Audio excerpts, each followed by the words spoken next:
Good morning, guys. Welcome back to my channel, or welcome if you are new. Today is going to be kind of like a day in a life postpartum update type thing. It is currently 10:21. I am trying to finish editing.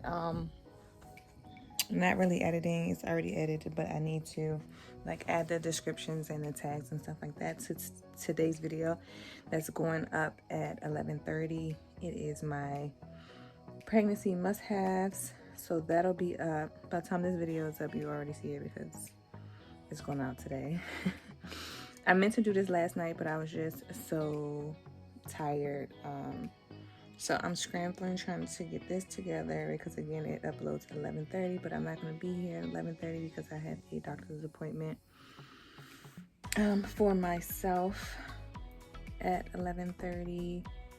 Baby girl is taking a nap right now. She just went down.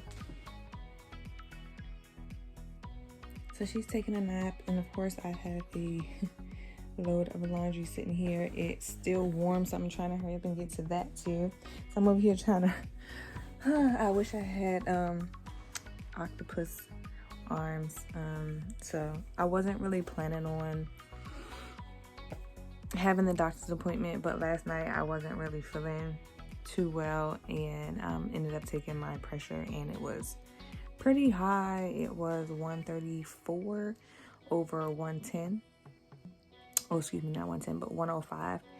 So I ended up calling my doctor. They had like on call after hours. So I called, and she was like, well, if it gets to like 140 over 110, you got to go straight to the emergency room. She's like, just keep an eye on it, and then I'll give you a call in the morning, or the doctor will give you a call in the morning so you can get a same day appointment. So they called me maybe 5 minutes ago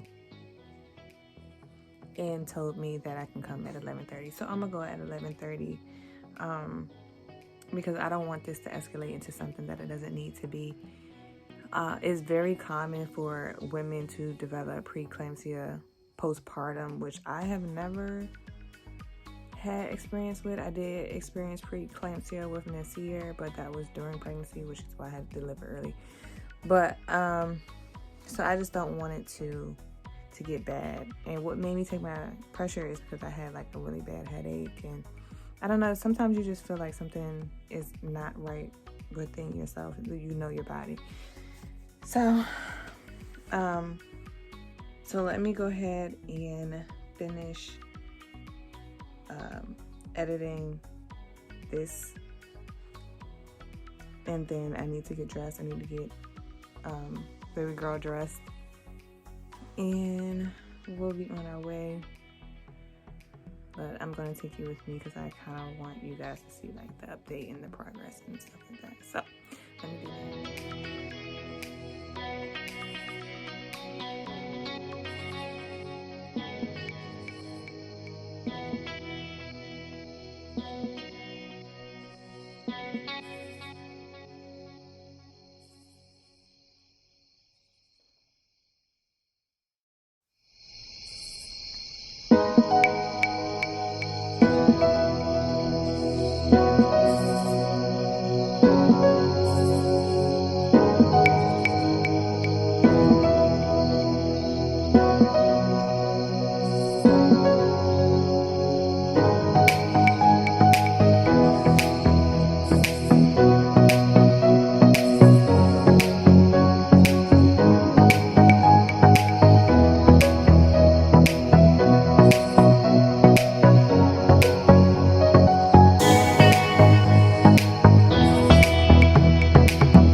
y'all, I just wanted to come on and basically tell you what just happened. I had a emotional breakdown. I'm sitting in the back of my mom's car. She ran into Kroger's. I'm done with my doctor's appointment, and since it was right beside a grocery store that she likes, which is not near, you know, her, she decided to just run in and see for some things. So basically, I was supposed to have a 2-week appointment for my incision, but I ended up calling last night because I had a headache. Headaches are not normal for me. I don't get headaches like ever. So I decided to take my pressure. My pressure was 134 over 105. So the 134 part was not bad, but the 105 was, it's bad. If you have, you know, blood pressure issues, then you know. With Nasir, I had preeclampsia the day I got admitted. The day I got admitted to the hospital with Nasir, I think it was like 140 over 118 or something like that. So that was near stroke range. So I took my pressure last night. I called the on-call from my doctor's office, and they was like, okay, we'll get you in first thing in the morning, which is today. So I had my appointment at 11:30. It is 1 o'clock now. So I go in there, and basically I'm telling her, like, my pressure has been creeping up since I left the hospital, and postpartum preeclampsia is a real thing. And she informed me, which I already knew because I do my research, especially when it comes to my health. It can happen within the first few weeks of you giving birth, and I am not even 2 weeks postpartum at this point. I will be in like three days.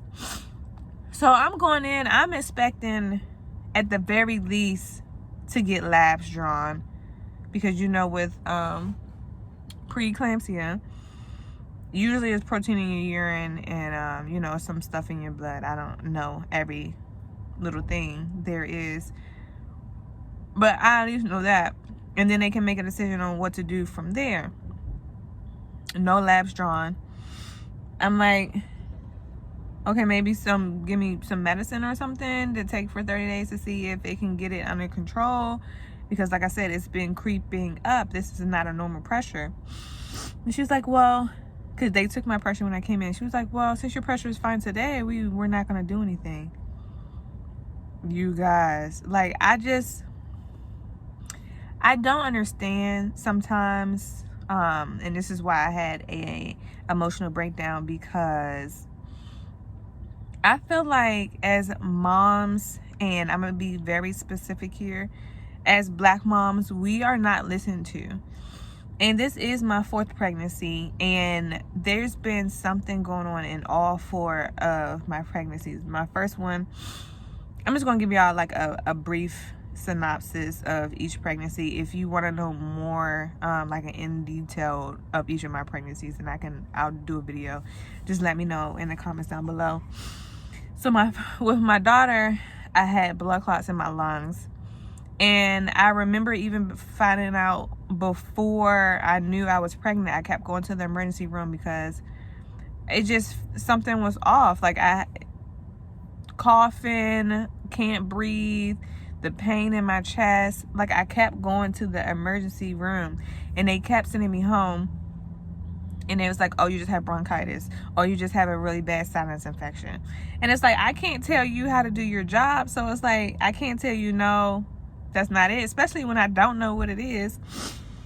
So that happened, and then it turns out one night I had to go to the emergency room because I legit could not breathe. Like, it was so painful to breathe. I was coughing up blood, and then they decided to run the test. Keep in mind that I was going to the emergency room, like, I went like 3 times before they actually decided to run these type of tests. And that's when they found the blood clots. So that was that pregnancy. The second pregnancy, with Malachi, I kept going to the emergency room. I already knew I was pregnant. I think I was in my second trimester with him. I kept going to the emergency room because I was having severe abdominal pain. So all they would do, and I went 3 or 4 times to the emergency room for that pregnancy too. And all they did was like make me pee in a cup. And it was like, oh, you have a UTI. No, ma'am. No, ma'am. This is not a UTI. Like, I couldn't even get up off the couch. The pain was so severe. Like, I would be in cold sweats and everything. And it wasn't until they had to do an ultrasound, or I was scheduled for an ultrasound, and the technician was like, well, basically the doctor told me, the technician didn't tell me, because you know they can't say anything without the doctor being there. But anyways, the doctor was like, your placenta is separating from you. That's what the pain is. She was like, why didn't you say anything? I'm like, girl, why didn't I say anything? I've been going to the emergency room consistently, and they would send me home each time. And I've been telling them this is not a UTI pain. Like, I've had a UTI before. And yes, it is painful, but this pain is times 1,000 that kind of pain. And it's not even in the same area. Like, they try to play me like I was freaking stupid and not knowing what I'm talking about. So basically, I had a placenta eruption. My placenta was 80% off of me, like undetached from me. And they had to do emergency C-section for that one too. Now with Nasir, that one wasn't as as severe. I was in a very stressful environment situation, and my pressure started suffering because of that. So with that one, it kind of, it went smooth. They took their necessary precautions. But I'm just like, if I'm telling you currently with her, if I'm telling you my family on both sides has a history of high blood pressure, okay? I personally haven't been diagnosed with it yet, but both of my parents have high blood pressure. Both of my grandparents have high blood pressure. I suffered from high blood pressure the last pregnancy. During this pregnancy, when I was in the hospital, my numbers started going up. It was still in normal range, but the day I was discharged, they had to take it 3 times. So, and you're telling me that you don't want to do the necessary tests that's needed to see if something is going on because it was a normal reading in the office today. I just don't understand. Like I said, as a mom, especially as a black mom, we are just swept up under the rug, and it's very frustrating for me because I feel like if somebody would have just, one person would have just listened to me in any of these pregnancies, a lot of stuff could have been prevented. Sorry, y'all, I told you I'm sitting in the back of the car, so I'm kind of like people watching, and so I'm very frustrated. I'm very disappointed with how I'm being treated, my care with them.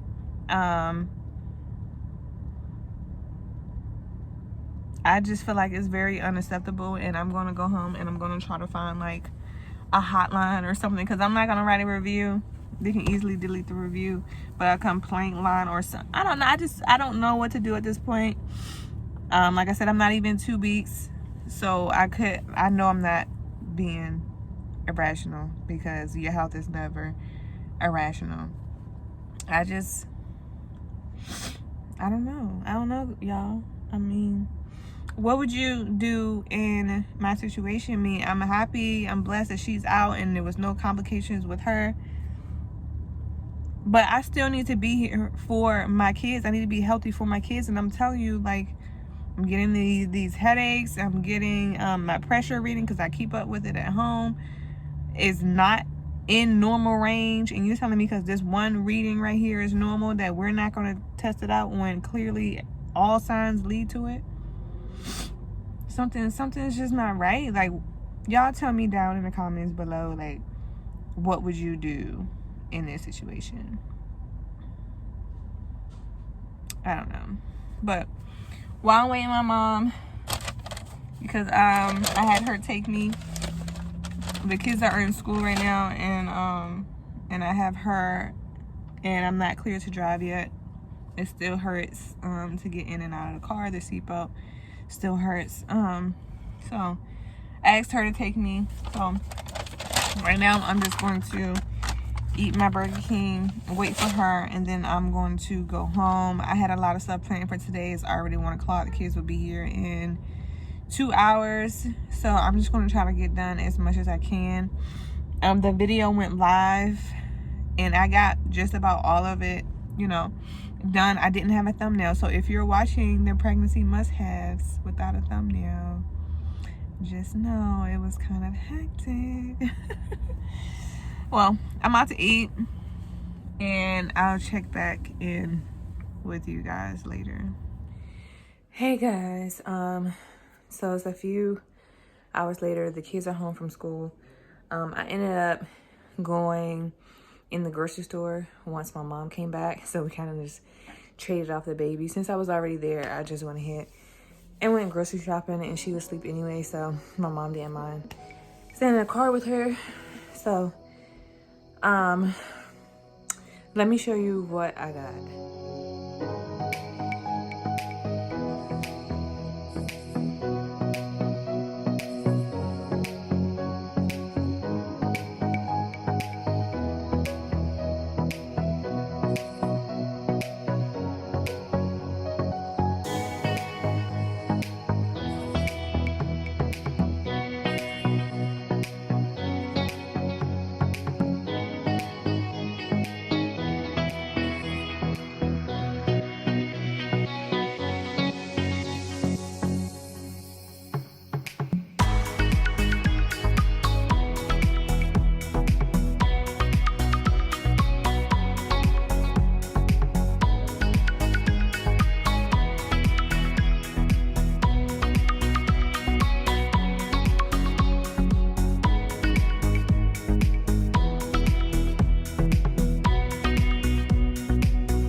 So now that I got that put away, I am about to go downstairs and check my pressure.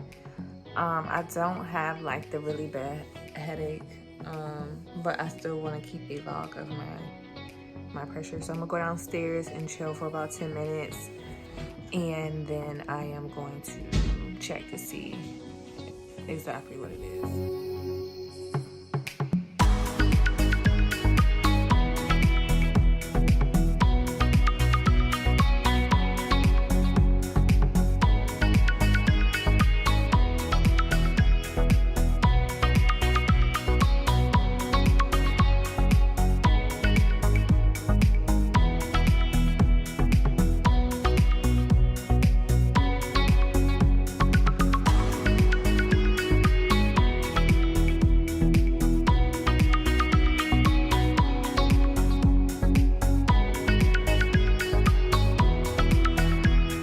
So as you can see, like that's not a normal pressure, and I'm not very happy, as I stated earlier, with my care. It just doesn't make sense to me.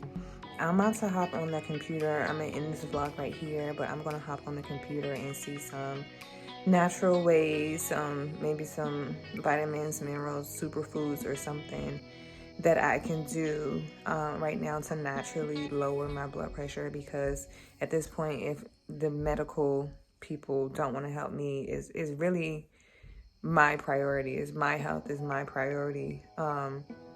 So I owe it to myself to actually do what I need to do in order to lower my pressure. So thank you guys for watching, and I will see you in my next one.